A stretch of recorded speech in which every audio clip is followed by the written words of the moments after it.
अगर मैं आपसे एक सिंपल सा क्वेश्चन पूछूं, क्या एआई आपकी जॉब्स ले लेगा, तो शायद आपका आंसर कुछ ऐसा हो सकता है कि हाँ, इवेंचुअली तो फ्यूचर में ले ही लेगा। और ऑनेस्टली मैं आपको ब्लेम भी नहीं करूंगी, क्योंकि पिछले 2 सालों से सोशल मीडिया पर सिर्फ 2 तरह की वीडियोस दिख रही है। या तो लोग बोल रहे हैं कि एआई से करोड़ों कमाओ, या फिर एआई सबकी जॉब्स खत्म कर देगा। लेकिन 1 मिनट के लिए सोशल मीडिया को साइड में रखते हैं और सिर्फ फैक्ट्स देखते हैं। क्या सच में एआई लाखों लोगों की जॉब्स खत्म कर देगा, या फिर हम सिर्फ हेडलाइंस देखकर कंक्लूजन बना रहे हैं? क्योंकि जब मैंने इस टॉपिक पर रिसर्च करना शुरू किया तो कुछ अलग ही डेटा सामने आया। वर्ल्ड इकोनॉमिक फोरम की रिपोर्ट्स पढ़ी, माइक्रोसॉफ्ट और लिंक्डइन के वर्कप्लेस स्टडीज देखी, इंडस्ट्री हायरिंग डेटा एनालाइज किया और प्रोफेशनल्स की डिस्कशंस देखी, पॉडकास्ट देखे, तो मुझे एक चीज बार बार समझ आई कि रियलिटी इंटरनेट पर चल रहे नरेटिव से काफी डिफरेंट है। और इसलिए आज की वीडियो किसी ओपिनियन पर बेस्ड नहीं है। इस वीडियो में हम सिर्फ फैक्ट्स, डेटा और रिपोर्ट्स के बेसिस पर कंक्लूजन निकालने वाले हैं। सबसे पहले एक छोटा सा एक्सपेरिमेंट करते हैं। सोचिए,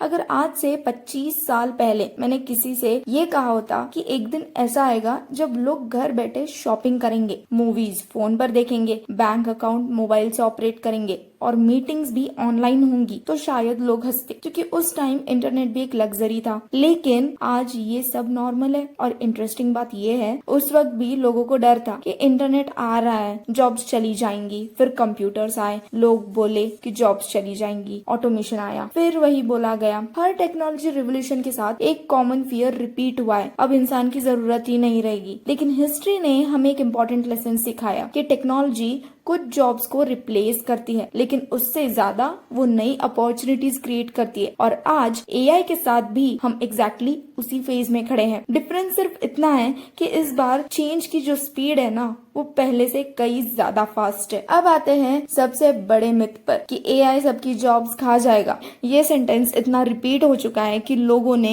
इसे फैक्ट मान लिया है। लेकिन रिसर्च कुछ और कहती है और रिपोर्ट्स भी कुछ और ही डेटा बताता है। देखो, वर्ल्ड इकोनॉमिक फोरम ने अपनी फ्यूचर जॉब्स रिपोर्ट 2025 में एस्टिमेट किया है कि 2030 तक एआई और ऑटोमेशन की वजह से लगभग 92 मिलियन जॉब्स दुनिया भर में डिस्प्लेस हो सकते। देखो, यहाँ तक अगर कोई रिपोर्ट पढ़े तो नेचुरली पैनिक होगा। 92 million jobs is not a joke, ये बहुत बड़ा नंबर है। लेकिन प्रॉब्लम ये है कि बहुत लोग रिपोर्ट का सिर्फ पहला हाफ पढ़ते हैं या फिर सिर्फ हेडलाइन पढ़ के छोड़ देते हैं, उस पूरे रिपोर्ट को नहीं पढ़ते। आगे उसी रिपोर्ट में एक और इक्वली इम्पोर्टेंट नंबर भी दिया गया है, जहाँ पर वो कह रहे हैं कि 170 मिलियन न्यू जॉब्स क्रिएट होने का एक्सपेक्टेशन है। मैं फिर से रिपीट करती हूँ, 92 मिलियन जॉब्स जा सकती है, लेकिन 170 मिलियन नई जॉब्स क्रिएट हो सकती है। मतलब ओवरऑल प्रोजेक्शन देखा जाए तो लगभग 78 million net new jobs add हो सकती है ग्लोबली। अब इसका मतलब ये नहीं कि हर किसी को ऑटोमेटिकली नई जॉब मिल जाए, बिल्कुल नहीं। इसका मतलब सिर्फ इतना है कि प्रॉब्लम जॉब्स की कमी नहीं होगी, प्रॉब्लम होगी स्किल्स की। और ऑनेस्टली ये डिफरेंस समझना बहुत जरूरी है, क्योंकि हेडलाइन सिर्फ पहला नंबर बताते हैं, रिसर्च दोनों नंबर्स बताते हैं। अब सवाल ये है कि अगर जॉब्स कंप्लीटली खत्म नहीं हो रही तो फिर चेंज क्यों आ रहा है? इसका आंसर मुझे माइक्रोसॉफ्ट और लिंक्डइन की एक वर्कप्लेस स्टडी में मिला। उन्होंने 31 कंट्रीज के 31,000 वर्कर्स और लीडर्स का सर्वे किया और जो रिजल्ट आया वो काफी इंटरेस्टिंग था। 75% वर्कर्स ऑलरेडी एआई यूज कर रहे हैं अपने काम में। मतलब एआई फ्यूचर नहीं रहा, एआई ऑलरेडी वर्कप्लेस का पार्ट बन चुका है। और इंडिया की पिक्चर और भी इंटरेस्टिंग है। उनकी स्टडी के according 80 to 90% workers in India AI use कर रहे हैं और 91% इंडियन बिजनेस लीडर्स बिलीव करते हैं कि अगर उन्हें कॉम्पिटिटिव रहना है तो एआई अडॉप्ट करना ही पड़ेगा। अब इस डाटा को सिंपल लैंग्वेज में समझते हैं। इसका मतलब ये नहीं कि हर कंपनी एआई इंजीनियर हायर कर रही है। इसका मतलब ये है कि ऑलमोस्ट हर कंपनी अपने एग्जिस्टिंग एम्प्लॉयज से एक्सपेक्ट कर रही है कि वो एआई के साथ एफिशिएंटली काम कर सके। यानी कल तक एक्सेल एक स्किल थी, आज एआई लिटरेसी भी धीरे धीरे एक वर्क प्लेस पे स्किल बनती जा रही है। और शायद ये शिफ्ट हम सब अंडर एस्टिमेट कर रहे हैं। अब असली क्वेश्चन ये नहीं है कि क्या एआई जॉब्स रिप्लेस करेगा, असली क्वेश्चन तो ये है कि कौन सी जॉब्स, क्योंकि हर प्रोफेशन का रिस्क सेम नहीं है। एक अकाउंटेंट और एक डेटा एंट्री ऑपरेटर का फ्यूचर सेम नहीं होगा ऑब्वियसली।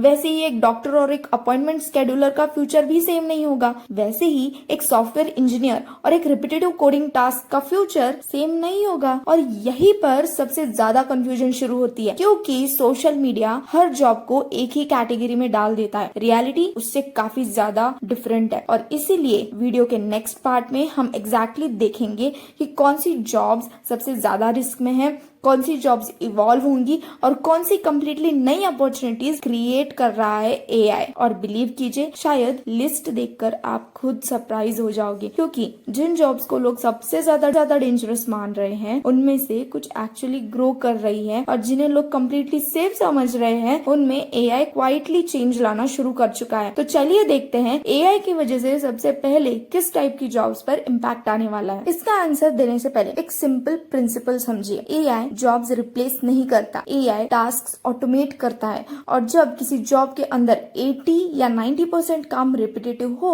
रूल्स फिक्स्ड हो और हर बार सेम ही प्रोसेस फॉलो होता हो, तो एआई उसमें हेल्प करना शुरू कर देता है। यही से डिसरप्शन शुरू होता है। तो लिस्ट पे पहले नंबर पर आता है रिपीटेटिव एडमिनिस्ट्रेटिव वर्क। चलिए एक एग्जांपल लेते हैं। मान लीजिए एक एम्प्लॉय का पूरा दिन सिर्फ एक काम करने में जाता है, एक्सेल शीट अपडेट करना, कॉपी पेस्ट करना, फॉर्म्स भरना, डेटा वेरीफाई करना, रिपोर्ट्स बनाना, ईमेल सॉर्ट आउट करना, कैलेंडर मैनेज करना। अब ऑनेस्टली सोचिए, इनमें से कितना काम एआई या ऑटोमेशन टूल्स ऑलरेडी कर सकते हैं। काफी हद तक बहुत कुछ। इसी वजह से वर्ल्ड इकोनॉमिक फोरम के फ्यूचर ऑफ जॉब एनालिसिस में data entry clerks, administrative assistants, cashier, postal clerks और कुछ रूटीन ऑफिसर सपोर्ट रोल्स को डिक्लाइन होने वाली ऑक्यूपेशन में इंक्लूड किया गया है। लेकिन एक चीज नोटिस करिए, रिपोर्ट ने ये नहीं बोला कि ये लोग यूजलेस हो जाएंगे। रिपोर्ट सिर्फ ये कह रही है कि इन रोल्स की डिमांड ग्रेजुअली रिड्यूस हो सकती है, क्योंकि इनके रिपीटेटिव टास्क ऑटोमेट होते जा रहे हैं। और ये डिफरेंस समझना बहुत जरूरी है। कैटेगरी 2 में आता है कस्टमर सपोर्ट। अब दूसरा एग्जांपल, आज से 5 साल पहले अगर आप किसी कंपनी की वेबसाइट पर जाते तो ऑलमोस्ट हर क्वेरी के लिए ह्यूमन एजेंट से बात होती थी।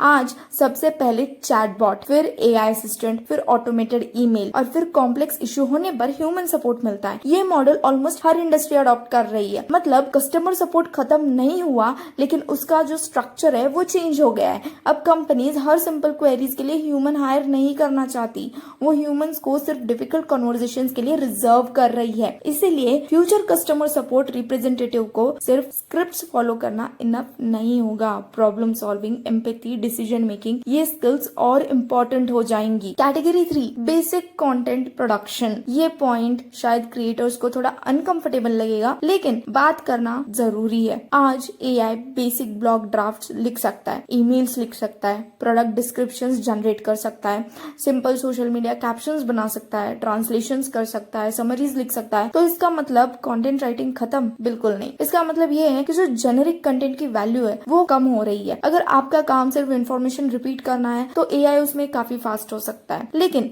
Research, original thinking, story telling, audience psychology और ब्रांड पोजिशनिंग, ये सब एआई अभी भी इंडिपेंडेंटली रिप्लेस नहीं कर सकता। इसीलिए हाई क्वालिटी क्रिएटर्स की डिमांड कम नहीं हुई, एक्चुअली कई इंडस्ट्रीज में उनकी इम्पोर्टेंस और बढ़ गई है। ये वीडियो देखकर एक गलत कंक्लूजन मत निकालना कि अगर किसी प्रोफेशन का नाम डिक्लाइन लिस्ट में है तो उस फील्ड में करियर बनाना ही गलत है।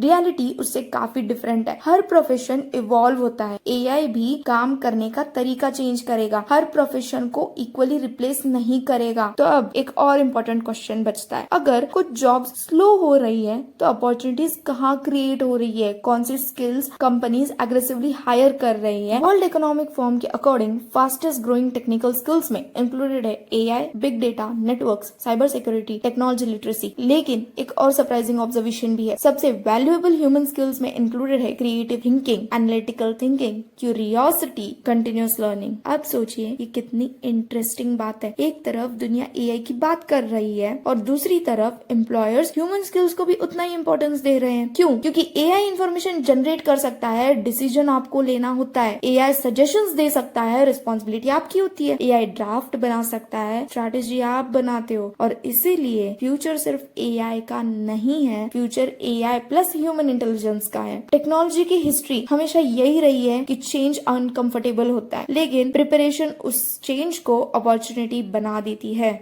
अगर आज के वीडियो ने आपका पर्सपेक्टिव थोड़ा भी चेंज किया हो तो कमेंट्स में मुझे एक चीज जरूर बताइए, आपके हिसाब से एआई किस प्रोफेशंस को सबसे ज्यादा चेंज करेगा और क्यों। मैं कमेंट्स जरूर पढ़ूंगी। और अगर आप चाहते हैं कि नेक्स्ट वीडियो में हम डेटा के साथ ये एनालाइज करें कि 2027 और 2028 में कौन सी टेक स्किल्स पर टाइम इन्वेस्ट करना एक्चुअली वर्थ इट है, तो चैनल को सब्सक्राइब कर लीजिए। कोशिश करूंगी कि हर वीडियो में हाइप नहीं, सिर्फ रिसर्च, फैक्ट्स और प्रैक्टिकल इंसाइट्स लेकर आऊं। मिलते हैं नेक्स्ट वीडियो में, जहां पर हम डिस्कस करेंगे कि 2027 और 2028 में रिसर्च बेसिस पर कौन सी ऐसी स्किल्स है जो बूम करने वाली है। Until then, stay tuned.